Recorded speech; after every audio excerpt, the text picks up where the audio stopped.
Assalamualaikum warahmatullahi wabarakatuh. Pada kesempatan kali ini kita akan praktikum secara online, yaitu praktikum penentuan parameter pH, daya hantar listrik atau DHL, kemudian turbidity atau kekeruhan, dan penentuan kadar optimum dosis koagulan. Jadi kenapa ini dijadikan satu bab ya, pH, DHL, turbidity, dan bab penentuan dosis optimum koagulan, karena pH, daya hantar listrik, dan turbidity atau kekeruhan ini menjadi indikator penentuan dosis koagulan yang kita berikan itu optimum. Jadi nanti kita akan melihat bagaimana parameter pH, DHL, turbidity itu sebelum diberikan koagulan, dan bagaimana parameter pH, DHL, turbidity itu setelah diberikan koagulan, gitu ya.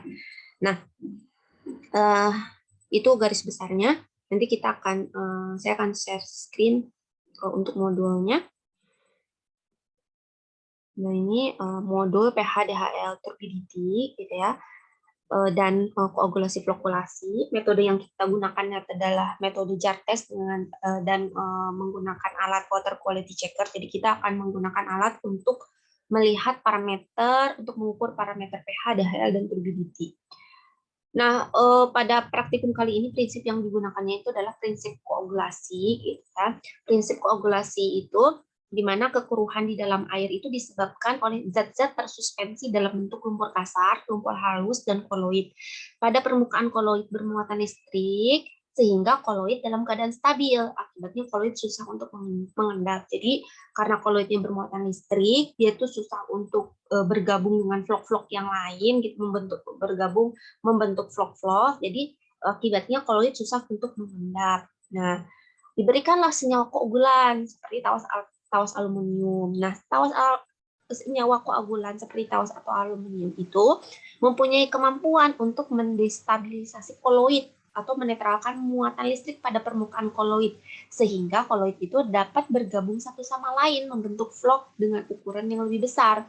Kalau misalkan terbentuk vlog-vlog ukuran yang lebih besar, maka otomatis dia akan mengendap gitu, gampang mengendapnya, ketarik sama gaya gravitasi bumi ya. Kalau misalkan dia partikelnya kecil-kecil kan masanya juga kecil, gaya gravitasinya juga jadinya kecil gitu ya. Nah, tujuan dari percobaan jar test adalah untuk menentukan dosis optimum koagulan dalam pengolahan air. Nah, untuk pengukuran pH, DHL, dan turbidity itu digunakan alat. Nanti cara bagaimana penggunaan alatnya kita akan tunjukkan menggunakan video yang sudah kita buat. Memang video ini selalu kita buat untuk sebagai dokumentasi ya, praktikum, sehingga bisa digunakan pada saat pembelajaran online. Nah, untuk pH, jadi prinsipnya itu elektroda gelas mempunyai kemampuan untuk mengukur konsentrasi H+ dalam air secara potensiometri. Untuk pengukuran DHR, prinsipnya itu pengukuran daya hantar listrik berdasarkan kemampuan kation dan anion untuk mengantarkan arus listrik yang dihantarkan di dalam air. Semakin banyak anion dan kationnya, maka semakin tinggi nilai dari DHL-nya. Kemudian pengukuran turbidity, pengukuran kekeruhan dalam air berdasarkan pengukuran intensitas cahaya yang dipindarkan oleh zat-zat tersuspensi dalam air. Semakin keruh, semakin banyak zat-zat tersuspensi dalam air, maka semakin banyak cahaya yang dipindarkan oleh zat-zat tersuspensi tersebut. Nah, reaksi yang digunakan itu larutan tawas aluminium sulfat, larutan stok standar warna PTCO. Ini reaksinya. Cara membuat larutan tawas aluminium sulfatnya itu larutkan 10 mg tawas aluminium sulfat dengan aquades dan encerkan sampai volume 1 liter. Kemudian untuk membuat larutan stok standar PTCO-nya itu larutkan 1,246 gram K2PtCl6 atau 0,5 gram PT dan 1 gram CoCl2 dengan aquades. Nah, tambahkan 100 ml HCl pekat, kemudian diencerkan dengan aquades sampai volume 1 liter. Larutan standar ini mengandung 500 unit PTCO. Nah, adapun bahan dan alat yang digunakannya ada aluminium sulfat, larutan PTCO, dan aquades juga sampel air. Nah, biasanya kita menggunakan sampel air sungai ya. Nah, Kemudian bahan dan alat yang digunakannya ada beker glass, jar test, gelas ukur, pipet takar, water quality checker, beker glass 200 ml, corong 2 buah, gelas ukur, dan kuvet. Nah, kemudian cara kerjanya itu untuk koagulasi siapkan 6 buah beker gelas ukuran 1 liter.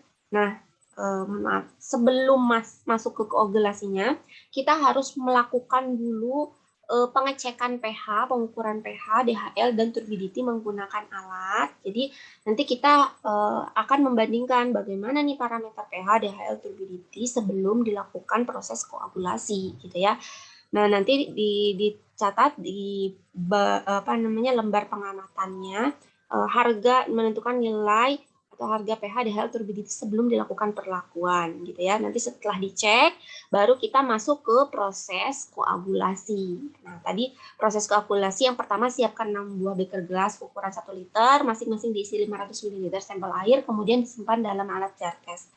Nah, sebelum dimasuk ke alat jar test, tambahkan dulu tambahkan dulu larutan tawas 1 ml sama dengan 10 mg ya persamaannya. Jadi tambahinnya beda-beda nih. Gelas ukur yang pertama 1 ml, gelas ukur yang kedua beker gelas yang 1 ml, beker gelas 2 1,5, ketiga 2, keempat 2,5, kelima 3, dan keenam 3,5. Jadi beda-beda kadar tawasnya gitu ya. Nah, setelah ditambahkan tawas ke dalam sampel air, kemudian baru nanti disimpan di dalam jar test, alat jar test itu. Kemudian dikocok, atau bisa juga sih misalkan setelah beker gelasnya ditambahin air, disimpan ke alat jar test, kemudian ditambahkan aluminiumnya juga bisa, karena gampang juga gitu ya memasukkan aluminium pada saat setelah dimasukkan ke alat jar test. Bisa juga, bisa dua. Artinya prosesnya bisa ditambahkan aluminium dulu baru masukin jar test, atau misalkan disimpan dulu dalam jar test baru tambahkan aluminium, itu bisa. Nah, setelah itu ya, kemudian kita atur nih alat jar testnya dengan kecepatan 120 rpm, rotasi per menit gitu. Jadi selama 1 menit itu ada sekitar 120 putaran gitu ya. 120 putaran ini pengadukan cepat, kemudian setelah itu dilakukan pengadukan lambat. Jadi RPM-nya diturunin nih, jadi 60 RPM selama 10 menit. Nah, setelah dilakukan pengadukan, kemudian biarkan vlog-vlognya mengendap. Kemudian amati bentuk vlognya, kecepatan mengendap vlog, volume vlog yang terbentuk, dan waktu yang dibutuhkan untuk mengendap vlog. Jadi nanti siapkan termometer setelah dikocok gitu ya, siapkan termometer mohon maaf. Siapkan stopwatch stopwatch untuk melihat kecepatan dari waktu untuk si vlognya itu mengendap gitu ya. Waktu untuk vlognya itu mengendap, karena akan berbeda, kemungkinan akan berbeda. Jadi untuk 1 mili mungkin butuh waktu lama, misalkan baru 5 menit semuanya mengendap gitu vlog-vlognya, atau misalkan yang 1,5 butuh waktu yang cuma 3 menit aja dia udah turun semua gitu, seperti itu. Jadi harus disiapkan stopwatch nanti setelah pengadukan. Nah, setelah dilihat nih volume vlognya bagaimana gitu, apakah kecil-kecil apa besar-besar, misalkan yang 1 mili itu kecil, yang 1,5 itu vlognya besar gitu ya. Nah, itu dilihat juga, seperti itu diamati, nanti ditulis ya di lembar pengamatan. Nah, setelah itu dilakukan pengukuran pH lagi, pengukuran DHL lagi, pengukuran turbidity lagi gitu. Nah, nanti dilihat perbedaannya seperti apa. Nah, ada beberapa catatan dalam percobaan jar test ini. Percobaan jar test ini tidak hanya digunakan untuk pengolahan air minum, tetapi juga digunakan untuk pengolahan air limbah secara kimia. Nah, penambahan koagulan yang lebih tinggi belum tentu akan menghasilkan kualitas air atau kekeruhan yang lebih baik gitu ya.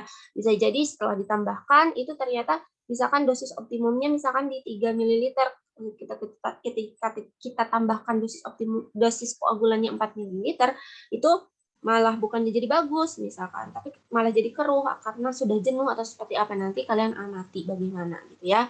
Kemudian dosis koagulan yang dibutuhkan untuk pengolahan air ini tidak bisa diperkirakan berdasarkan kekeruhannya saja, tetapi harus dilakukan percobaan pengolahan. Tidak setiap kekeruhan yang tinggi membutuhkan dosis koagulan yang tinggi. Jika kekeruhan dalam air lebih dominan disebabkan oleh lumpur halus atau lumpur kasar, maka kebutuhan akan koagulan hanya sedikit. Sedangkan kekeruhan air yang dominan disebabkan oleh koloid akan membutuhkan koagulan yang banyak. Nah, harus diperhatikan juga pH. Kalau misalkan pengen menentukan dosis yang optimum, pH-nya juga harus optimum. Artinya pH optimum itu antara rentang 65 sampai 7,5.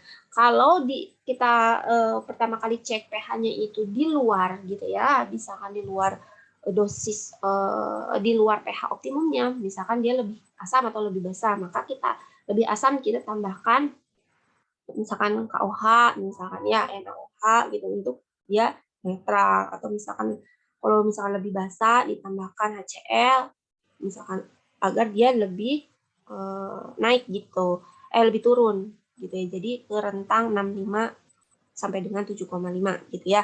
Ini catatannya. Jadi kalau nanti di awal setelah kalian cek kalau kurang atau kalau kelebihan maka harus ditambahkan HCl atau NaOH tergantung dari dia lebih asam atau lebih basa agar berada di rentang pH untuk kondisi optimum gitu. Nah, kemudian perlu jenis koagulan yang dapat digunakan bisa aluminium, senyawa besi, PAC dan topaz juga bisa. Nah, ini adalah beberapa lembar kerja praktikum nanti dilakukan pengamatan pH di HL turbidity tadi sebelum dilakukan perlakuan, kemudian pengamatan setelah dilakukan perlakuan, volume koagulannya tadi berapa, 1,5, 2,5, 3 gitu ya. Nanti dilihat waktu mengendapnya pakai stopwatch berapa menit gitu. Nah, kemudian menentukan harga DHL setelah perlakuan, harga pH setelah perlakuan, harga turbidity setelah perlakuan seperti apa. Nanti ditandatangani oleh dosen pembimbing atau dosen pengampu mata kuliah dan asisten praktikum atau laboran gitu. Nah, untuk lebih jelasnya saya akan men-share video dari praktikum yang sudah dilakukan. Sebentar. Saya akan perlihatkan videonya.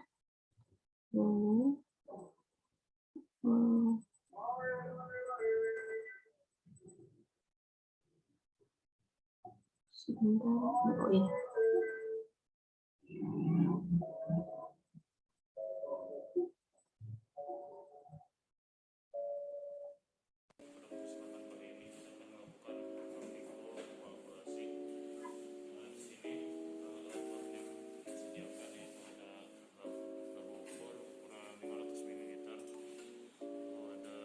Ini bahan-bahan yang dibutuhkannya ya.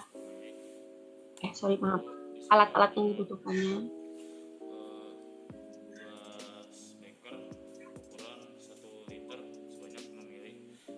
Alat-alat yang dibutuhkannya jelas. Mohon maaf ini suaranya kecil sekali ya. Sampel air sungai 500 ml yang sudah dimasukkan ke dalam masing-masing liter gelas. Ini adalah alat untuk pengukuran DHL. Ini turbidity, alat pengukuran turbidity, dan ini adalah alat pengukuran sampel, dan ini jar testnya.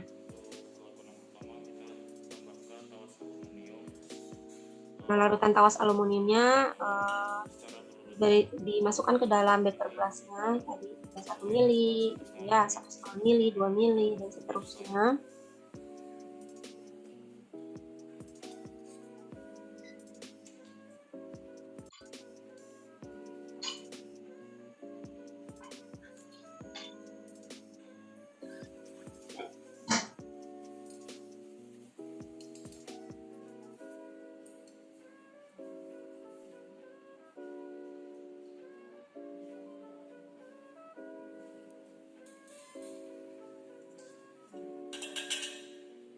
Ini sudah tadi sudah dilakukan pengukuran ya.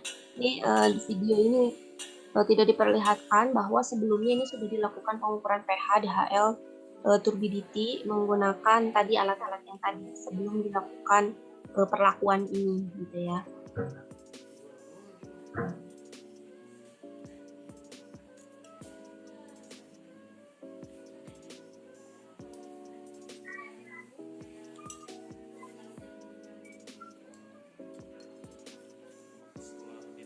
Nah, kemudian setelah diberikan pawasnya itu, kemudian kita simpan ke dalam alat jar test. Ini alat jar test namanya.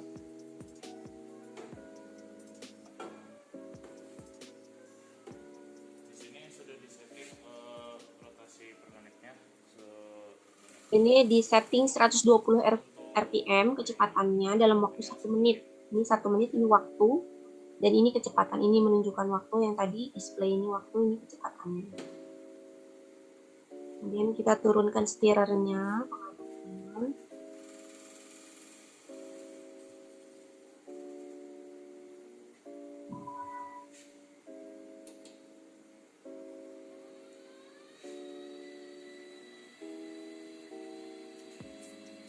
Kemudian dilakukan pengadukan cepat.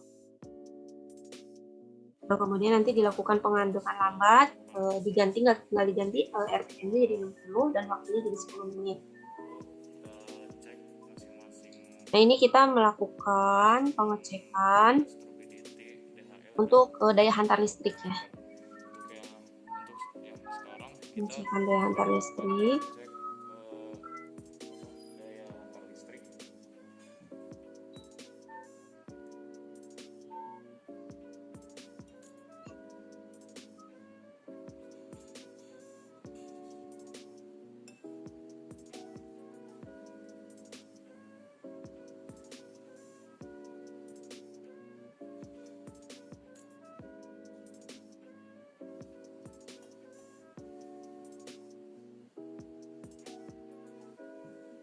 Ini proses pengecekan daya hantar listrik. Kemudian ini proses pengecekan turbidity ya. Turbidity. Pengecekan turbidity.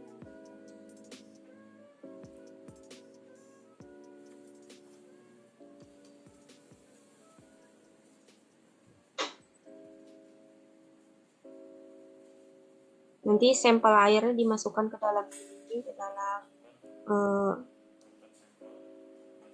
dalam botol ini. Di sini nanti botolnya itu ada ini ya, ada garisnya gitu. Nah, tidak boleh melebihi garis yang sudah ditentukan. Nah, nanti dimasukkan ke dalam alat turbidity-nya, dan dimasukkan juga ada tandanya. Di sini ada tanda putih, nanti ketemu tanda putih di alatnya. Di botolnya ada tanda putih, harus ketemu tanda putihnya lagi nanti di alatnya ada putihnya. Baru kita lakukan pembacaan untuk nilai dari turbidity-nya.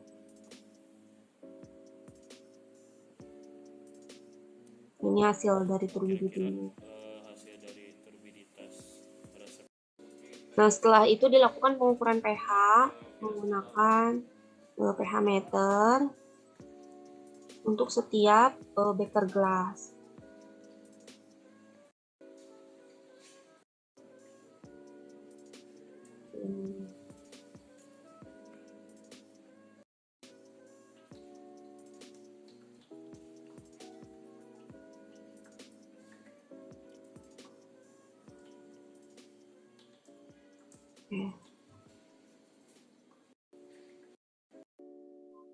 Oke, terima kasih. Nah, itu mungkin praktikum kita hari ini, sehingga nanti bisa ini ya, bisa dianalisis nanti dari hasil pengukuran ketiga parameter tersebut. Jadi ada pH, DHL, turbidity sebelum dan sesudahnya seperti apa. Itu aja mungkin dari saya. Mohon maaf jika ada kesalahan. Silakan jika ada pertanyaan. Ya. Wabillahi taufiq wal hidayah. Wassalamualaikum warahmatullahi wabarakatuh.